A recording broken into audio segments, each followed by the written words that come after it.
Good morning, community. How are you? Janine Macklin here, transformational speaker, wealth guide, and catalyst. Oh, I did it. I was on here Monday, Tuesday, Wednesday, Thursday, Friday. I don't know why that seems like such a feat for me. But as much as I want to piggyback on yesterday's message about playing the victim, that something happens to us and that we will milk it for years. It amazes me how many clients I may begin to work with, and they'll start to tell me the story. Well, this, and this, and this, and this. I'm like, well, how long ago? That was about 10 years ago, or that was 5 years ago. And how we keep milking that story, and how it keeps us in a position of feeling like a victim. Like that person did something to us, and so now it's not okay.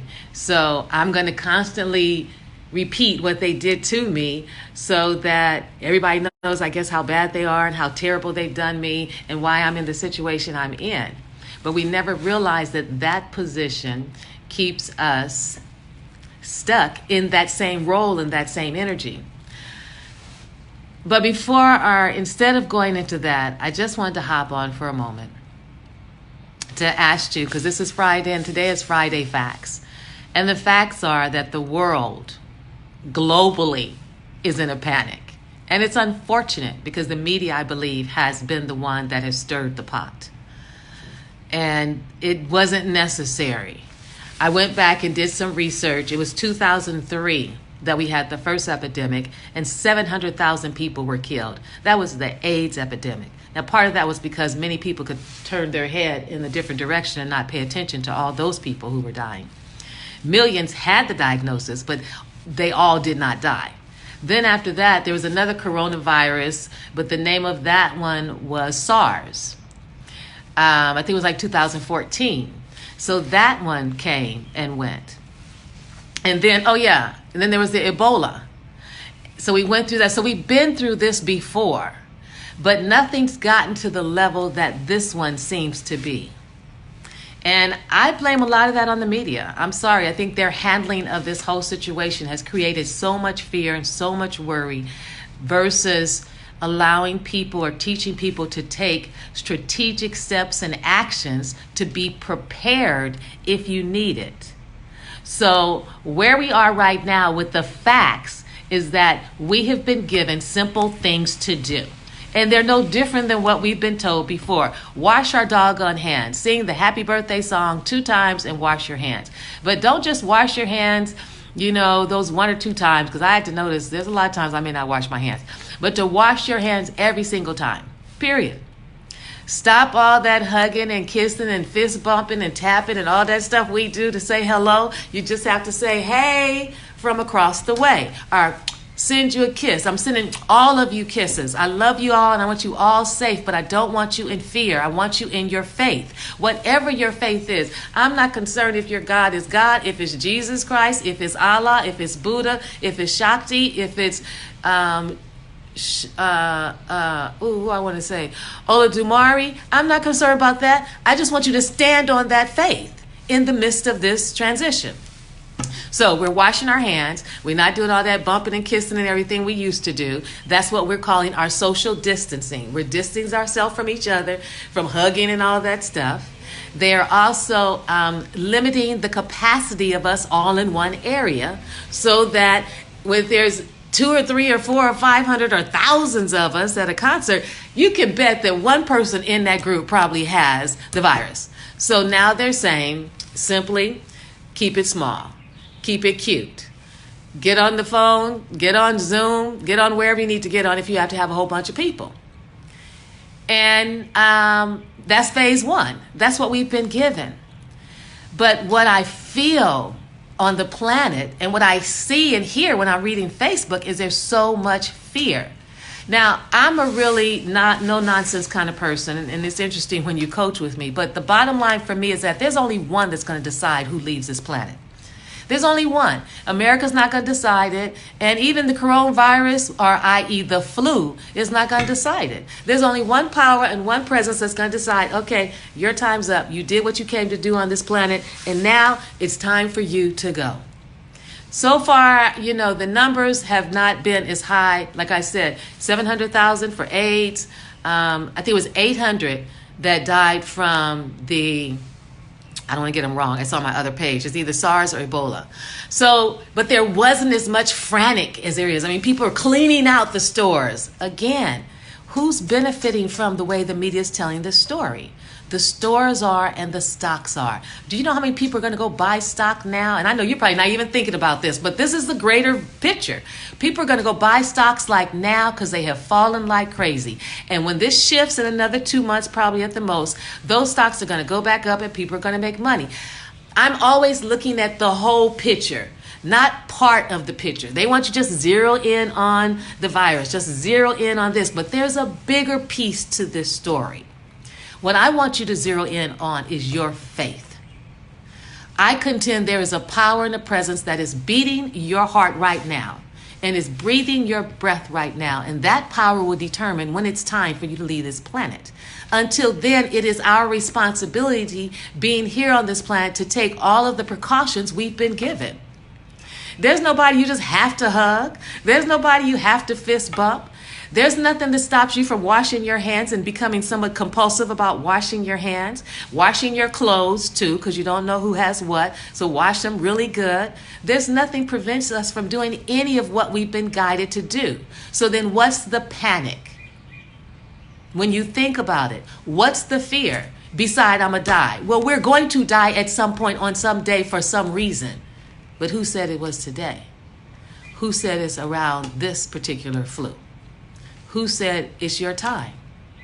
So when you take all of that away and the bottom fear is you're afraid of dying, well, that's a possibility we have every single moment of every single day.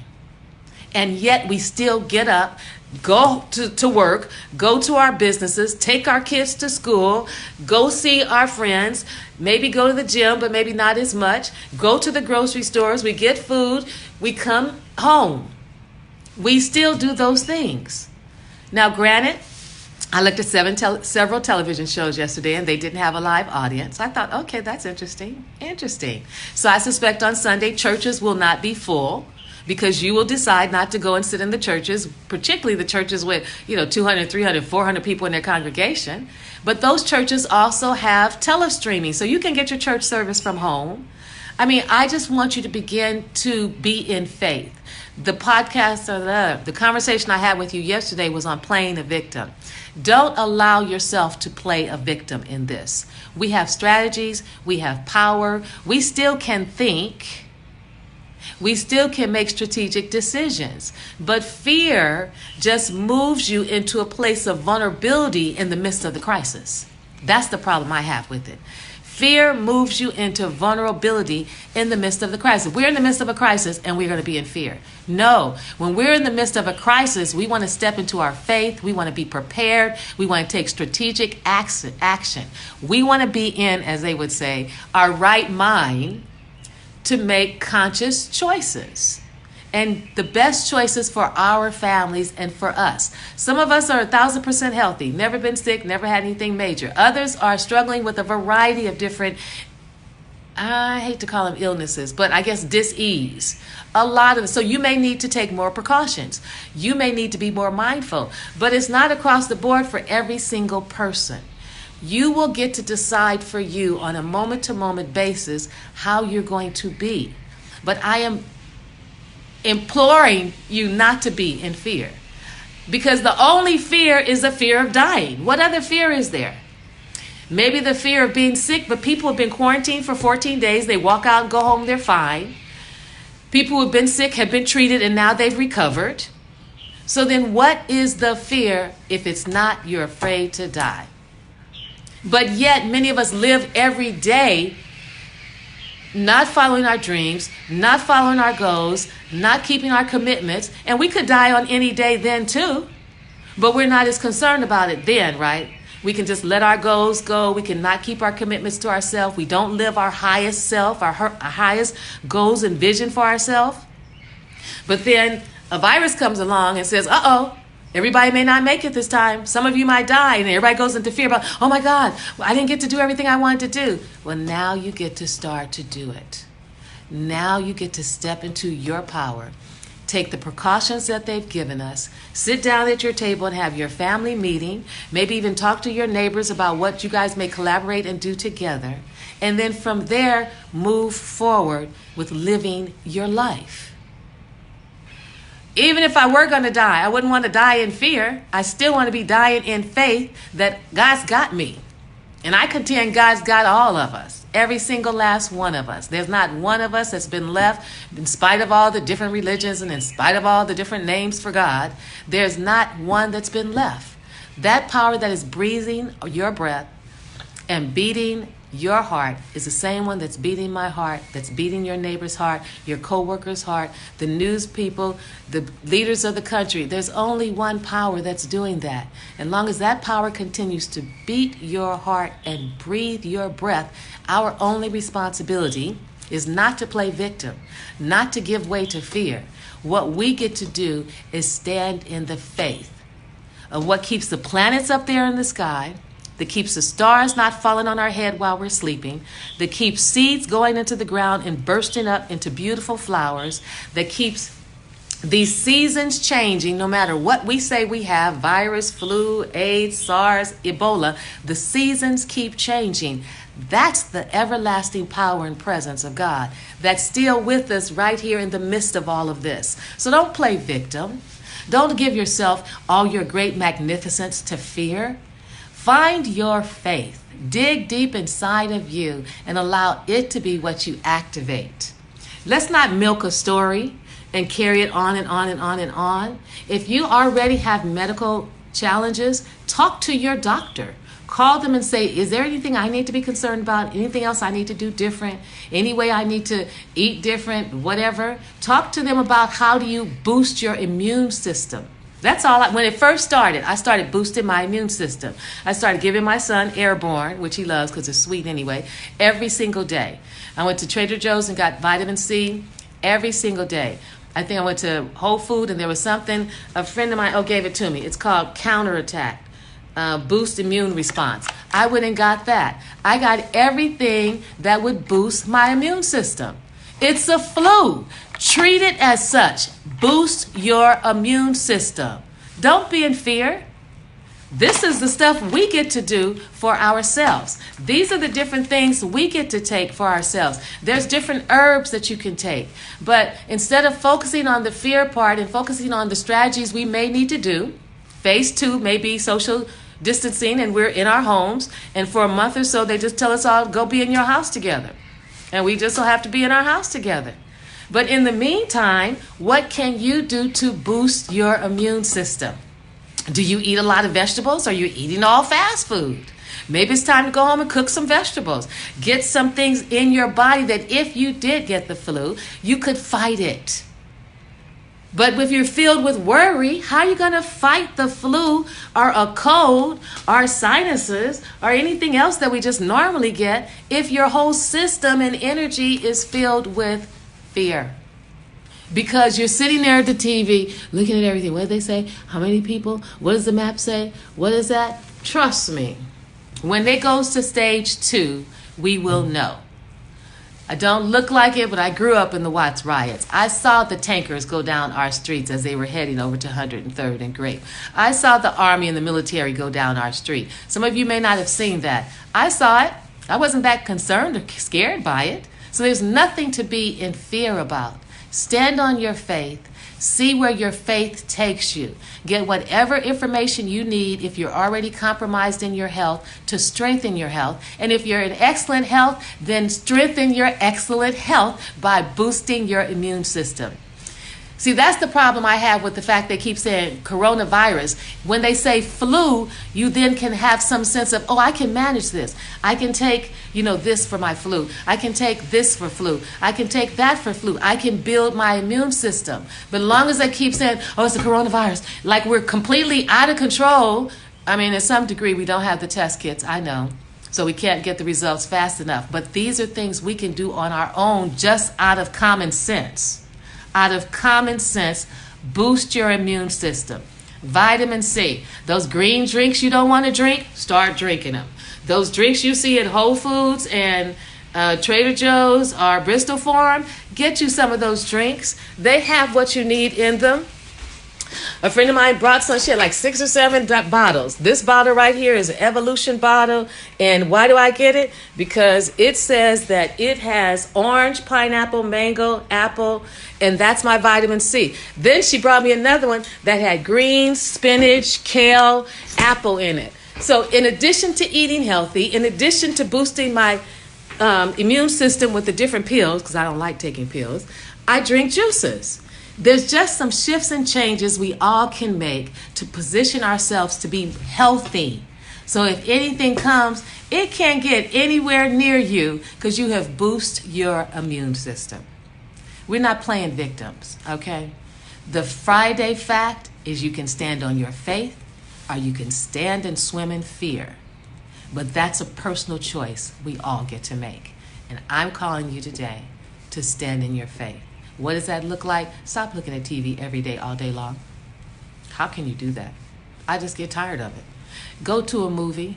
Okay, so, and you can go to a movie now because there's probably not going to be that many people in it. I have a friend that's flying and they're like, there are not that many people on the plane. You can get a ticket to Hawaii right now, I think for $200. I was actually trying to get my son to go, but he wouldn't go. So if they could lighten it up some, it would allow us to live in it a lot better than people are doing. But because they keep it so heavy and they're constantly bombarding you with information that's not anything new really, except for, oh, there's another case over here. Well, of course there are going to be other cases. We're just getting to this. People have been flying and traveling internationally for some time before this showed up. There's going to be a case here, but you can tolerate it when you stand in your faith. You can tolerate it more. And long as I can look outside that door and see a tree with a bud on it and see my plants blossoming and see my grass getting tall, I know that there's a power greater than all of this that's guiding and directing everything that there is. And that's the power that I'm going to stand on and trust on. And I wish that for every single last one of you. Those who are compromised the most are usually our elderly. If you have elderly in your family, call them, check on them, see how they're doing, see what they need. But for you, boost your immune system, boost your faith, and stand on it. Woohoo! I did Monday through Friday. So let me know if this was of value to you. Was I just wasting your time? I saw some of you come on here on a regular basis. And if it's of value to you, let me know. Below, put hashtag replay value, hashtag crazy, hashtag thank you, hashtag keep doing it. I don't know if I can, but if you ask me to, maybe I would. And in the meantime, know that I just surround each and every one of you under the sound of my voice with the magnificent power and presence of the universe. That God guides and directs each and every one of us, and is that power that's breathing your breath right now and is beating your heart right now. And that's who you turn to. That's who you lean on. Get out of those conversations that they have at work. I was talking to someone, she said, what about the coronavirus? I said, what about it? I don't want to give it any energy. I don't need to talk about it. Stop talking about it. Stop spending all your days on the very thing that you don't want to have to deal with. And turn your attention, you know your attention is important, to what you do want to see showing up in your life. Take good care. Bye for now.